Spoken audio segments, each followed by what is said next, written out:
Hello আসসালামু আলাইকুম তাসমিস ব্লগে আপনাদের সবাইকে আমন্ত্রণ। আশা করছি আল্লাহর অশেষ রহমতে যে যেখানে আছেন ভালো আছেন, সুস্থ আছেন। আমিও আলহামদুলিল্লাহ ভালো আছি। কাছে দূরে যারা দেখছেন শুনছেন আপনাদের অসংখ্য ধন্যবাদ, কারণ আপনার ছোট্ট একটি উৎসাহ আমার কঠিন পথ চলাটাকে অনেকটাই সহজ করে তুলছে। আমার ননদ কানাডায় চলে যাবে, তো আমি শ্বশুরবাড়িতে যাব, ওখান থেকে আমার খালামণির বাসায় যাব। সব কিছু মিলে একটু ব্যস্ততার ভিতর থেকেই সময় কাটছে, তো সেই ব্যস্ততার ভিতর থেকেই ভিডিও তৈরি করলাম। খালামণির বাসায় আমরা থাকবো 2 দিনের মতো, আর ওখানে আমার আরও কাজিনরা আসবে, সবাই একটু মজা করব। আশেপাশে বিভিন্ন জায়গায় ঘুরতে যাব বসুন্ধরার ভিতরেই। আর আমার ননদ চলে এসেছে, ও 27 নম্বরে কাজে এসেছিল, তো আমাদেরকে নিয়ে গেল। ও নিজেই ড্রাইভ করছিল, ও আমাদেরকে এখন মিরপুরে নামাবে। ওখান থেকে বসুন্ধরায় খালামণির বাসায় এসেছি।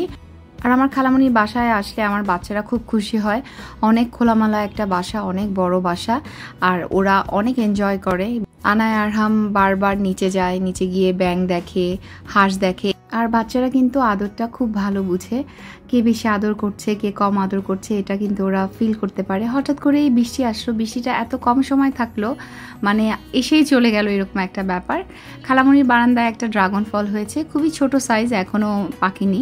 এর আগের বার এসেছি, পরেও একটা ড্রাগন ফল দেখেছিলাম। অত বেশি গাছপালা নাই, খুব টুকটাক ঘরের সৌন্দর্য বৃদ্ধির জন্য যে কয়টা গাছ রাখা লাগে সে কয়টা গাছই আছে। আর আমি এখানে আসলে আমারও খুব ভালো লাগে। হঠাৎ করেই দেখি আনায়ার বাম চোখে একটা কিসে কামড় দিয়েছে বা কোনো কিছু হয়েছে, অ্যালার্জির কারণে হয়তো চোখটা ফুলে গেছে, তো এর জন্য মনটা একটু খারাপ লাগলো। আর এখানে এই ব্যাগেই সব কাপড় চোপড় নিয়ে এসেছি, বাচ্চাদের যাতে কোনো ধরনের প্রবলেম না হয়। আমি যেখানেই যাই না কেন ওদের প্রয়োজনীয় জিনিসগুলো কিন্তু সবসময় নিজের কাছে রাখি, যাতে ওদের অন্যের কোনো জিনিস ব্যবহার করতে না হয়। 2 ভাই বোন এখানে বসে তারপরে গল্প করছে। এখানে তেমন কোনো খেলনা নেই, আর আমি এত তাড়াহুড়োর ভিতরে এসেছি যে ওদের কিছু খেলনা যেখানে নিয়ে আসবো সেটাও আমি ভুলে গিয়েছি। আমি যেখানেই যাই না কেন চেষ্টা করি ওদের 2-4টা খেলনা নিয়ে যেতে, কিন্তু এবার একদম ভুলে গিয়েছি। কারণ আমার ননদ এসে বলেছিল যত তাড়াতাড়ি সম্ভব যাতে গাড়িতে উঠে যায়, কারণ ওরও তাড়া আছে, ও চলে যাবে কানাডায়। তো আমাদেরকে যতটুকু সময় দিয়েছে সেটাই অনেক বেশি। আর এই যে আমার কাজিনরা সব চলে এসেছে।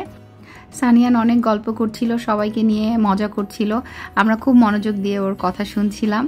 এখানে আমার খালামণি, আমার খালাতো বোন, খালাতো ভাই আর মামাতো ভাই রয়েছে, তো সবাই আসলে খুব মনোযোগ দিয়ে আমরা গল্প শুনছিলাম আর হাসাহাসি করছিলাম। এই যে কাজিনদের সাথে সম্পর্ক, এগুলো কিন্তু খুবই মধুর সম্পর্ক, তাই না? পারিবারিক বন্ধনের সম্পর্ক। এখানে খুব ভালো লাগে যখন একসাথে কাজিনরা হই, তখন শৈশবের কথা মনে পড়ে যায়। শৈশব থেকেই একসাথে বড় হচ্ছি, কয়েকটা কাজিনকে তো কোলে পিঠে করে বড় করেছি। যখন আনার মতো ছিল ছোট ছোট, তখনও একরকমের ফিলিংস ছিল ওদের সাথে, ওদের বড় হওয়াটা দেখেছি। তো আলহামদুলিল্লাহ দিনটা খুবই ভালো কাটছে। আমরা এখন চলে যাচ্ছি হচ্ছে খুব সুন্দর একটা খেলার জায়গায়। এই খেলার জায়গাটা দেখানোর জন্যই মূলত আজকে ভিডিওটা অন করেছিলাম। আমরা যাচ্ছি বসুন্ধরার ভিতরেই, বসুন্ধরা ব্লক আইয়ে আমরা যে খেলার জায়গাটা যাব এটার নাম হচ্ছে ফান ফিউশন। খুব ভালো লেগেছে আসলে, 2টা ঘন্টা আমরা এখানে ছিলাম বাচ্চাদেরকে নিয়ে, খুব আনন্দ করেছে। এই ফান ফিউশনটা হচ্ছে বললামই বসুন্ধরা আই ব্লকে। তো এই একটা সুন্দর স্ট্যাচুর বানানো আছে এখানে। এখানে ফান প্যারাডাইস নামে একটা ফ্লোরও আছে, যেটা 9 ফ্লোরে অবস্থিত। আমরা ফান প্যারাডাইসে যাইনি, আমরা ফান ফিউশনে গিয়েছিলাম, কারণ আমাদের বাচ্চারা খুবই ছোট ছোট, ওরা এখানেই বেশি এনজয় করবে। তো কারণ ওরা যেহেতু 3-এর নিচে আছে, তো ওদের জন্য ফান ফিউশনটা খুবই মানে আনন্দদায়ক হবে বলে আমাদের মনে হচ্ছে। আমরা উঠে যাচ্ছি লিফটের 4-এ। তো ঢুকতে আমাদের কত টাকা লাগলো কি সব কিছু বলে দিচ্ছি। বাচ্চাদের লেগেছে 550 টাকা করে, আর যদি প্যারেন্টস ঢুকতে চান সেক্ষেত্রে 177 করে লেগেছে উইথ ভ্যাট।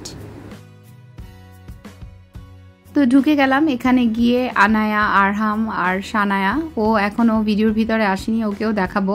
তো সবাই মজা করছে। জায়গাটা খুবই ছোট বাট খুবই নিট অ্যান্ড ক্লিন, আর সিস্টাররা অনেক কেয়ারফুল ছিল, বাচ্চাদেরকে খুবই আদর করছিল। আমি অনেক জায়গায় তো বাচ্চাদেরকে নিয়ে খেলতে যাই, এখানে মনে হয়েছিল বাচ্চাদের খুব টেক কেয়ার করা হচ্ছিল ফান ফিউশনে, এবং প্রত্যেকটা বাচ্চার জন্য আলাদা আলাদা সিস্টাররা হেল্প করছিল। প্রত্যেকটা জোনেই অনেকগুলো সিস্টার করেছিল এবং তারা বাচ্চাদের খুঁটিনাটি সব বিষয়গুলো খেয়াল করছিল। আমার কাছে এই ব্যাপারটা খুব ভালো লেগেছে, এবং ওদের ব্যবহার খুবই খুবই ভালো ছিল, অমায়িক ব্যবহার। যে কোনো প্রতিষ্ঠানই চলে হচ্ছে ব্যবহার দিয়ে, আদব কায়দা দিয়ে। আমার কাছে মনে হয় যাদের ব্যবহার যত বেশি ভালো সেখানে আবার মানুষ যায়। জোনটা ছোট হলেও, খেলার জায়গাটা ছোট হলেও খেলাগুলো কিন্তু খুবই ইন্টারেস্টিং ছিল। সব জায়গায় যেরকম আছে সেরকমই, তবে খুবই নিট অ্যান্ড ক্লিনভাবে ওরা জিনিসগুলোকে রেখেছে। কোনো জায়গায় আমি এতটুকু ময়লা দেখলাম না এবং বাচ্চারা খুবই এনজয় করছিল। প্রথমে খুব কম বাচ্চা ছিল, আমরা যখন খেলা স্টার্ট করেছি তখন দেখলাম ঈদের সময় যেহেতু অনেক বাচ্চারাই এসেছে। আর আরহামের মতো করে খেলছে। এখানে বড় বাচ্চারাও আসে, তাদের জন্য কিছু অ্যাক্টিভিটিস আছে। ভিতরে ঢোকার পরে কিছু জায়গা আছে যেখানে খেলতে হলে আপনাকে পেমেন্ট করে খেলতে হবে। আমি বসে বসে ওদের সাথে খেলাধুলা দেখলাম যে ওরা কি দিয়ে খেলছে। আরহাম এখানে নিজের নাম লিখেছিল। আমি অনেকগুলোই খেলার জায়গা আপনাদের সাথে শেয়ার করেছি। আমার খুবই ভালো লেগেছে যে আপনারা প্রত্যেকটা খেলার জায়গা খুব পছন্দ করেছেন, আমাকে নতুন নতুন খেলার জায়গায় নিয়ে যাওয়ার জন্য অনুরোধ করেছেন। আমি চেষ্টা করি যেখানেই বাচ্চাদেরকে নিয়ে যাই আপনাদের সাথে শেয়ার করতে, যাতে আপনারাও আপনাদের বাচ্চা নিয়ে ঢাকায় যে কোনো জায়গায় থাকলেও যেন যেতে পারেন। এখানে সিস্টাররা খুব হেল্প করছিল আনায়া আরহামকে এবং শানায়াকে। এই জোনগুলো, এই জায়গাগুলোতে আপনাকে পেমেন্ট করে খেলতে হবে। অনেক বড় বড় বাচ্চারাও আছে যারা এখানে বসে খেলছে। আসলে বাচ্চাদের নিয়ে মাঝে মাঝে যদি আপনি খেলার জায়গায় যান, ঘুরতে যান, আপনারও মনটা ভালো লাগবে, বাচ্চাদেরও মনটা ভালো লাগবে। শিশুদের শারীরিক এবং মানসিক বিকাশে সহায়তা করে কিন্তু এই ধরনের খেলার জায়গাগুলো। খেলার মাধ্যমে শিশুরা নতুন নতুন জিনিস শেখে, সামাজিক দক্ষতা অর্জন করে এবং সৃজনশীলতা বৃদ্ধি পায় তাদের ভিতরে। মা বাবারা অনেক সময় মনে করেন আমার বাচ্চা তো বাসায় মোবাইলে কার্টুন দেখছে, ল্যাপটপ দিয়ে খেলছে, কম্পিউটারে বিভিন্ন ধরনের গেম খেলছে, তাদের বাইরে নিয়ে যাওয়ার কি দরকার। কিন্তু শিশু বিশেষজ্ঞরা বলেছেন বাড়ির বাইরে খেলার অভ্যাস শিশুদের মানসিক বিকাশে সাহায্য করে। আর নিয়মিত বাইরে খেলার কারণে শিশুরা শারীরিকভাবে শক্তিশালী হয়ে ওঠে। ঢাকা শহরে কিন্তু খোলা মাঠে খেলার খুব একটা জায়গা নাই, তবে এ ধরনের ইনডোর গেমগুলো কিন্তু বা ইনডোর প্লে জোনগুলো কিন্তু বাচ্চাদের খেলার অনেক বড় একটা জায়গা তৈরি করে দিয়েছে। মাঠের খেলা তো মাঠেই খেললো, মাঠে খেলতে গেলে বাচ্চাদের অনেক খেয়াল রাখতে হয়, বিশেষ করে ছোট বাচ্চাদের। আর ইনডোর প্লে জোনগুলোতে কিন্তু এই ধরনের খেয়াল রাখতে হয় না, খেয়াল রাখার জন্য মানুষই থাকে। এদিক থেকে কিন্তু বাবা মারা একটু নিরাপদ বোধ করে।